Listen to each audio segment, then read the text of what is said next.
February 22nd, 1976, near Great Falls, Montana. Leonard Hegela, 29 years old, stood alone in an open field, a .357 Magnum locked in his grip. He was closing in on a figure he believed was in distress, its movements ragged, twitching, wrong. Then, it stopped. And it turned. It wasn't human. It stood 7 feet tall, with proportions that were an anatomical impossibility. For a heartbeat, it felt as though the air itself had been drained from the world. The weapon in his hand, his symbol of authority, became a useless piece of metal. He realized he was not the predator here. He was the prey.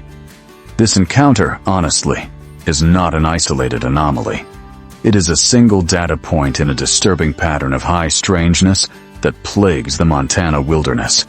A pattern suggesting these vast, supposedly empty spaces are not empty at all. These places are not just empty land. They are theaters of operation for forces that refuse easy categorization. Leonard Hegela's encounter was not an isolated nightmare. It was a single point of light and a disturbing constellation of events that hints at a terrifying truth about the American wilderness.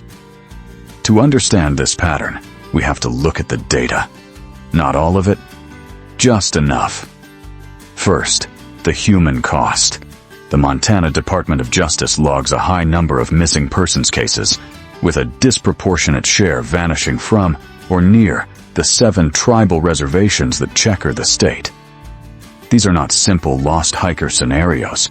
Many disappear without a trace from ground they know intimately. Second, the anomalies in the sky.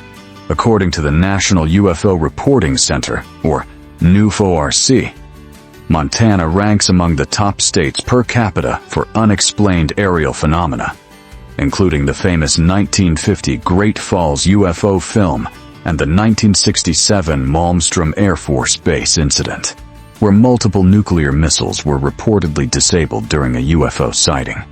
Leonard's experience was far from unique. Finally, the encounters on the ground. The Bigfoot Field Researchers Organization has documented over 55 credible sightings in Montana alone. These are not fleeting glimpses, but detailed eyewitness reports of bipedal, non-human entities, often exhibiting immense strength, uncanny awareness, and a startling level of intelligence. Missing people. Unidentified craft. Cryptid creatures. Coincidence? When viewed together, this data sketches a portrait of a region where the veil between our world and another grows unnervingly thin. But raw statistics obscure the real horror. To comprehend the nature of these encounters, we have to examine a case that seems to defy not only logic, but the very laws of physics. We begin with the story of a 9-year-old boy who in 1936 was sent to fetch a pail of water and vanished from reality in under 15 minutes. The date on the record is October 24th, 1936. The place, the Sapphire Mountains of Montana. Crisp autumn air moved through the trees, carrying pine needles and fresh sawdust, the kind of work that never makes the news. The Miller family was there, preparing for the coming winter, cutting and stacking firewood, a task as old as the mountains around them. The abyss doesn't always need water. Among them was 9-year-old Murray Walkup Miller. He and his older brother had a simple chore: carry a pail to the nearby creek and bring back water. On the walk back, there was a moment of childhood clumsiness. Murray stumbled, and the water burst out of the pail and vanished into the forest floor. Annoyed, his older brother told him to go back and refill it alone. Murray turned, obedient, and walked toward the creek. It was a short distance, a task that should have taken only a few minutes. But as the family waited, those minutes stretched, then congealed into an unnerving silence. The helpful boy sent to the creek had stepped out of the world they knew. 15 minutes. That is the official window of time. On paper, so brief it feels like a formality, not a warning. The words landed with a weight that suggested the consequence wasn't a scraped knee or torn shirt, but something they were too young to name. The children didn't grasp what she was protecting them from. How could they? To Sherry, the oldest, the ravine wasn't a boundary. It was an opportunity. The perfect hiding place. The one spot her cousins would never check. Her need to win the game slowly drowned out the strange gravity in her grandmother's voice. She waited, then slipped away. Past the invisible line. Down into the shadowed cut of earth. She found her hiding place, lungs tight with the thrill of disobedience. A moment of silence settled over the property. Then, from the depths of the ravine, a sound ripped through the warm afternoon. A high, piercing, blood-curdling shriek. A sound of pure, undiluted terror. The shriek came first. Then a blur of motion. Sherry exploded out of the tree line, sprinting down the hill toward the house. Her face was a mask of pure terror, her lungs burning. Behind her, something else moved. It was small, perhaps only 3 or 4 feet tall, but it was unnaturally fast, closing the distance with a jerky, inhuman gait. It seemed to flicker in and out of clear view, its form blurring against the landscape. The grandmother on the porch saw every second of it, and for a split instant, she had a perfectly clear view of the pursuer. It was muscular and shaped like a man, but its skin was a vivid, sickly green. Her face showed no sign of confusion. There was no shock, only a deep, chilling, immediate recognition. She didn't scream. She moved with a speed that defied her age, grabbing the other 2 children and pulling them inside the house. The heavy wooden door slammed shut. The bolt slid home with a heavy thud. The children were crying, but the grandmother walked calmly past them, her face set like stone. She went to the old rotary phone on the wall. She did not call the sheriff. She did not call for an ambulance. She dialed a familiar number, one her fingers seemed to remember on their own. When a voice answered, she spoke only 6 words, her tone low and devoid of panic, yet filled with a terrifying urgency. "They're here. You need to come now." Within the hour, cars and pickup trucks began arriving, engines cutting off one by one in the yard. Uncles, cousins, extended family. Men stepped out carrying rifles and shotguns, but they didn't form a search party. They weren't going into the ravine. Instead, they began to methodically board up the windows, reinforcing the doors, turning the small house into a makeshift fortress. They were not there to hunt. They were there to endure a siege. Inside, the family huddled together in silence as night fell, listening to the sounds from the darkness outside, waiting for the sun to rise. They would survive the night. But this siege, this protocol, was for this specific kind of visitor. The land held other entities, and other encounters, far more violent, demanded a completely different response. On that reservation, that protocol, the family siege, was already a known response to a known entity. Later, Northern Cheyenne elders would quietly validate it. They confirmed what the family already suspected. The little people exist, guardians of the land who enforce specific rules. Break a rule, and you might earn a pursuit, a warning. But their story stands in stark contrast to another incident from that same reservation, an encounter that suggests a far more violent form of guardianship. A group of campers had set up in a remote area. No neighbors, no nearby lights. The attack began subtly. Small rocks arced out of the tree line and dropped into their camp from the darkness. Annoyed, they shouted into the woods. The response was a larger rock, then another. Larger still. The final projectile was a boulder, so massive it had to have been rolled or hurled by an immense force. Out here, a person behaving so erratically could be in serious trouble, suffering from injury or from the disorienting, deadly effects of exposure. He was a practical man, He pulled his car over to the side of the road, the engine's sound fading into the profound silence of the open land. Before stepping out, he reached for his .357 Magnum, not as an act of aggression, but as a sensible precaution, a standard procedure for anyone familiar with the unpredictable realities of the remote wilderness. The heavy steel in his hand was an anchor to the logical world, a world where problems had understandable causes and rational solutions. He began walking toward the field, his boots crunching on the frozen ground. The figure continued its strange, rhythmic march, oblivious to his approach. The distance was approximately 200 yards, but it felt longer. With every step, Leonard's sense of civic duty was slowly being eroded by a creeping, fundamental wrongness. This was not the stumbling gait of an injured man.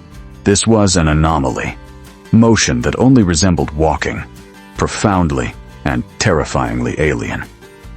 And then, halfway across the field, it stopped. There was no gradual slowdown, no misstep. Motion simply ended, the figure locking into that name unnatural stillness.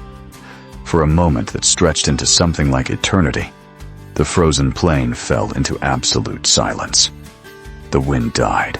The world held its breath. Slowly, deliberately, the figure turned. It wasn't the turn of a man glancing over his shoulder. The entire torso rotated as a single, fluid block, and as it came fully around to face him, the distance of 200 yards collapsed. Whatever illusion of a person he'd been holding on to, however strange, was annihilated. What stood there was immense. 7 feet tall, at a minimum. Probably more, if we're honest. Its shoulders were impossibly broad, the chest a massive barrel-like structure buried under dark, matted hair. Its arms, the same limbs that had swung so bizarrely, now hung at its sides, thick and powerful. It was a creature of myth, an anomaly, a thing that had no place in the rational world of steel and gasoline that Leonard inhabited. In that instant, the .357 Magnum in his hand, the cold, heavy anchor to his sense of security, became meaningless. It wasn't a weapon anymore. It was a paperweight, a child's toy. The confident man, the concerned citizen, evaporated. All that was left was a primate, stripped of 1,000,000 years of evolution, staring at an apex predator it could not comprehend. His mind, which had been trying to frame this as injury or intoxication, some mundane malfunction of a human body, performed one final, horrifyingly clear calculation. There was nothing he could do. No action he could take that would matter. He realized he wasn't the predator here. He was the prey. The paralysis that held him shattered, replaced by a singular, primal command, screaming up from the base of his skull. Run! He didn't aim. He didn't even consider it. He took one slow, deliberate step backward, then another, his eyes locked on the stationary silhouette that watched him from the field. Didn't move. It didn't have to. And then he broke. He turned and sprinted. The frantic crunch of his boots on the frozen earth was no longer the sound of pursuit, but the desperate, panicked drumming of a man fleeing for his life. The 200 yards back to his truck stretched into an infinite, impossible chasm, and with every step he expected to feel it, the impact of that impossible mass behind him. He reached the vehicle at last.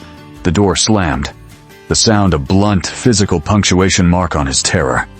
His keys fumbled in the ignition, the engine finally roaring to life, and for a single, solitary moment, Leonard Hegela was sealed inside a cocoon of steel and glass, convinced he was safe. But the human mind is a treacherous thing. It refuses to leave a question unanswered. It demands resolution, against every instinct for self-preservation. He turned and looked back toward the place in the field where the entity had stood. It was gone. Simply gone. But the space it had occupied was not empty. In its place, hanging roughly 10 feet above the frozen ground, was a massive, gray, oval-shaped object. It made no sound. No visible lights, no seams, no hint of propulsion. It simply hung there in the winter air. An impossible presence. A silent anomaly that stood in direct contradiction to every known law of physics, like a deep-sea submersible ripped from the abyss and stranded in the open sky. A flying saucer. Leonard did not wait to see what would happen next. He drove, foot pressed hard into the accelerator, not stopping until he reached the Cascade County Sheriff's Office. He walked inside, fully expecting to be dismissed as a madman, and recounted his story to the deputy on duty, Keith Wolverton. But the deputy did not laugh. He didn't even seem surprised. He listened with a grave, almost clinical seriousness, and when Leonard finished, Wolverton simply nodded. He told Leonard that his report wasn't an outlier. In fact, a significant wave of sightings of precisely that type of craft had been inundating their office. The deputy then quietly admitted that he, too, had personally witnessed one of these anomalies. Leonard's account was not a hallucination. It was data. Another point on a tightening, terrifying chart. In the record, this incident has since become a cornerstone for researchers. A rare, explicit junction between two categories of the unexplained. Did the creature pilot the craft? Was it a passenger? Or was it something else entirely? A biological specimen being observed or discarded by a foreign intelligence? But what if the answer is not extraterrestrial at all? What if the wilderness itself possesses a power, an ambient energy that distorts our reality? And what if, for reasons we cannot begin to comprehend, it sometimes grants certain people a terrible gift? The ability to see the things that live in the spaces in between. But this gift isn't some abstract, poetic idea. It's a burden.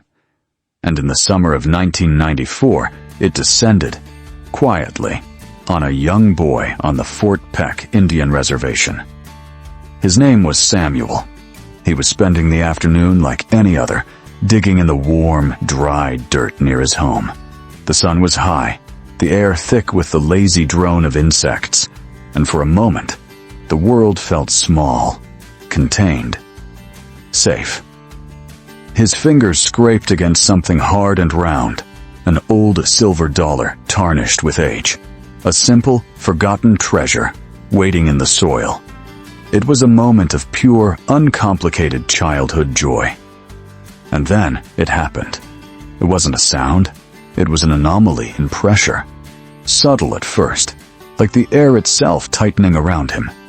A sudden, piercing cold that had nothing to do with the temperature.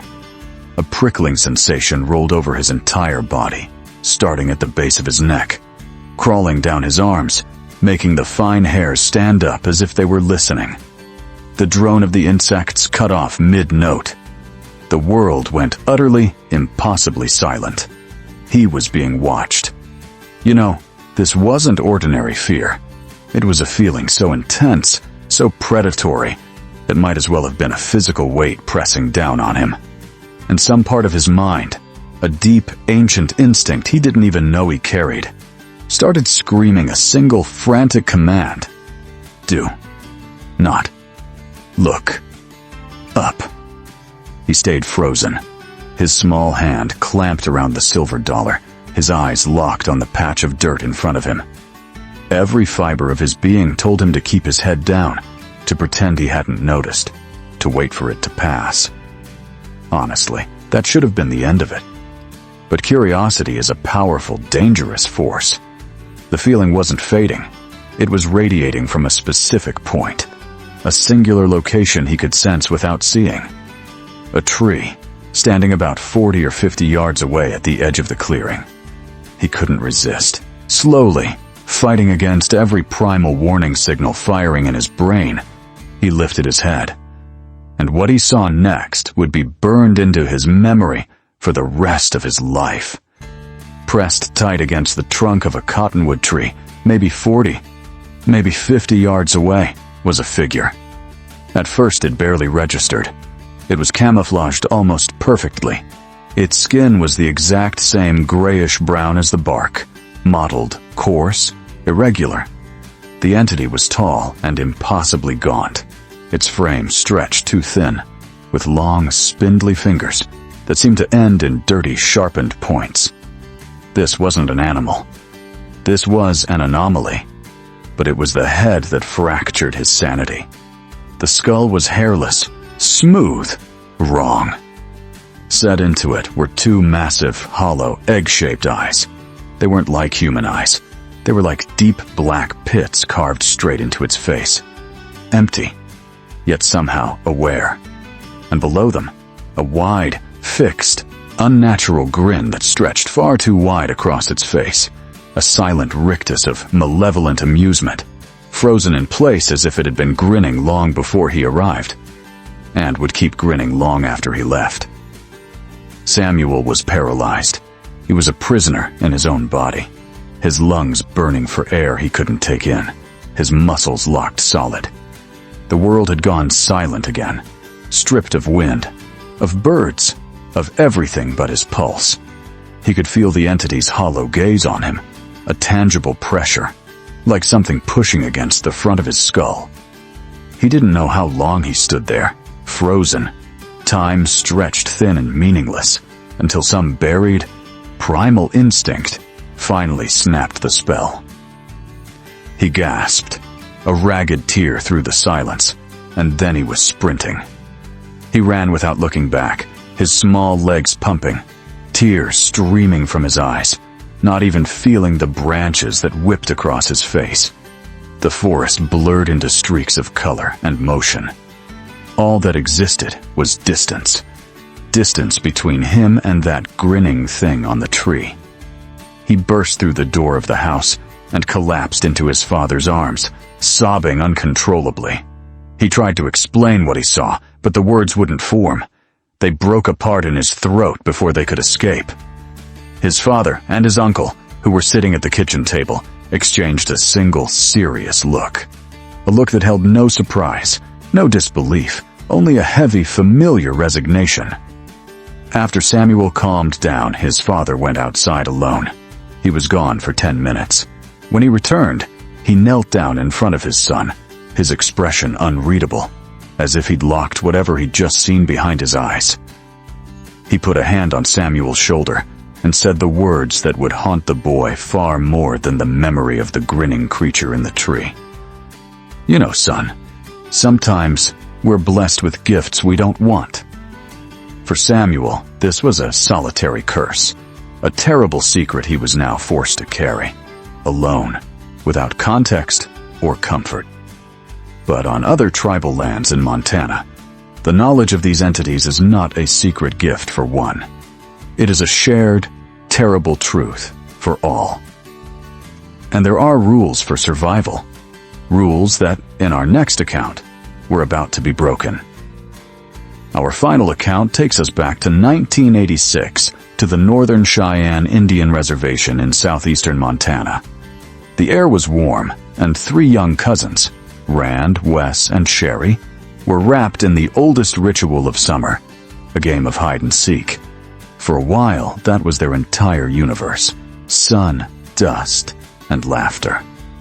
Then they reached the edge of their grandmother's property, and the mood shifted. The old woman stepped outside. She didn't wear the tired smile of someone humoring a noisy game. Her face had hardened into something else entirely, a mask of heavy fear. She gave them one command: not a lecture, not a story, just a line drawn in the dirt. She pointed toward a dark, wooded ravine that cut through the land nearby. "Don't go into the ravine," she said. That was it. No explanation. No reason a child could argue with. The words landed with a weight that suggested the consequence wasn't a scraped knee or torn shirt, but something they were too young to name. The children didn't grasp what she was protecting them from. How could they? To Sherry, the oldest, the ravine wasn't a boundary. It was an opportunity. The perfect hiding place. The one spot her cousins would never check. Her need to win the game slowly drowned out the strange gravity in her grandmother's voice. She waited, then slipped away, past the invisible line, down into the shadowed cut of earth. She found her hiding place, lungs tight with the thrill of disobedience. A moment of silence settled over the property.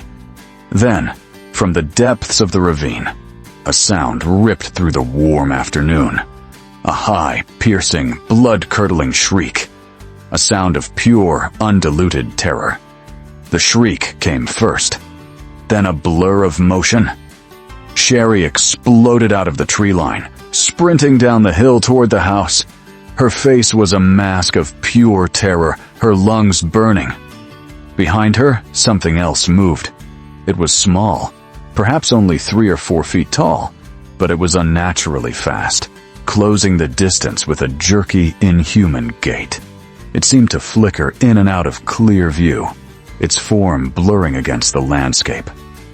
The grandmother on the porch saw every second of it, and for a split instant, she had a perfectly clear view of the pursuer. It was muscular and shaped like a man, but its skin was a vivid, sickly green. Her face showed no sign of confusion. There was no shock, only a deep, chilling, immediate recognition. She didn't scream. She moved with a speed that defied her age, grabbing the other 2 children and pulling them inside the house. The heavy wooden door slammed shut. The bolt slid home with a heavy thud. The children were crying, but the grandmother walked calmly past them, her face set like stone. She went to the old rotary phone on the wall. She did not call the sheriff. She did not call for an ambulance. She dialed a familiar number, one her fingers seemed to remember on their own. When a voice answered, she spoke only 6 words, her tone low and devoid of panic, yet filled with a terrifying urgency. "They're here. You need to come now." Within the hour, cars and pickup trucks began arriving, engines cutting off one by one in the yard. Uncles, cousins, extended family. Men stepped out carrying rifles and shotguns, but they didn't form a search party. They weren't going into the ravine. Instead, they began to methodically board up the windows, reinforcing the doors, turning the small house into a makeshift fortress. They were not there to hunt. They were there to endure a siege. Inside, the family huddled together in silence as night fell, listening to the sounds from the darkness outside, waiting for the sun to rise. They would survive the night.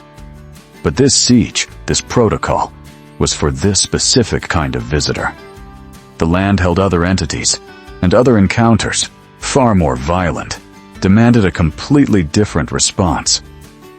On that reservation, that protocol, the family siege, was already a known response to a known entity. Later, Northern Cheyenne elders would quietly validate it. They confirmed what the family already suspected. The little people exist, guardians of the land who enforce specific rules. Break a rule, and you might earn a pursuit, a warning. But their story stands in stark contrast to another incident from that same reservation, an encounter that suggests a far more violent form of guardianship. A group of campers had set up in a remote area. No neighbors, no nearby lights. The attack began subtly. Small rocks arced out of the tree line and dropped into their camp from the darkness. Annoyed, they shouted into the woods. The response was a larger rock, then another. Larger still. The final projectile was a boulder, so massive it had to have been rolled or hurled by an immense force. It crashed directly into their campfire, snuffing it out in an eruption of embers and steam, and the clearing fell into absolute darkness. They ran, scrambling for their vehicle. As they finally sped away down the rough road, someone looked back. In the moonlight, caught in the wash of their headlights, they saw the attacker. From the neck down, it appeared to be a man. But where its head should have been was the head of a deer, crowned with a massive rack of antlers. and it was dancing around the ruins of their campsite. A boy who travels 15 miles over mountains in 5 days. A 7-foot-tall creature that vanishes, replaced by a silent craft. Guardians of the land who lay siege to a home, and a deer-headed entity that performs a ritual of destruction. These accounts feel disconnected, scattered anomalies filed in separate boxes, but they all point to the same, quietly terrifying truth. The American wilderness is not empty. It is governed by forces and rules that are not human. And perhaps the most unsettling realization is that these events are not puzzles waiting to be solved. They are statements of fact, standing exactly where they happened, reminding us that this land was never meant for us. That is the singular, uncomfortable truth these accounts force us to confront. An impossible journey that breaks the laws of physics. A confident hunter, armed, prepared, reduced in an instant to prey before an anomaly that felt both biological and mechanical. A vision so invasive, it can exist only in the minds of those cursed with a gift no one would ever want. And a violent, visceral warning from the land's true guardians, reminding us that some boundaries are not meant to be crossed. Honestly, these are not isolated incidents. They are data points, forming a single, terrifying image. They suggest that the vast wilderness is not empty space on a map. It is a sovereign domain, governed by ancient, indifferent forces that operate on rules entirely separate from our own. The events we've examined are not myths waiting to be debunked. They are documented incursions, glimpses through a tear in our perceived reality, or what we still insist on calling real. They ask us to consider, really consider, what exists in the periphery. What waits just beyond the reach of our streetlights, just past the edge of the tree line. These are merely 4 fragments of a much larger, darker mosaic. If you believe these accounts deserve to be brought into the light, make it known, like this video, and subscribe so you do not miss the evidence we uncover next.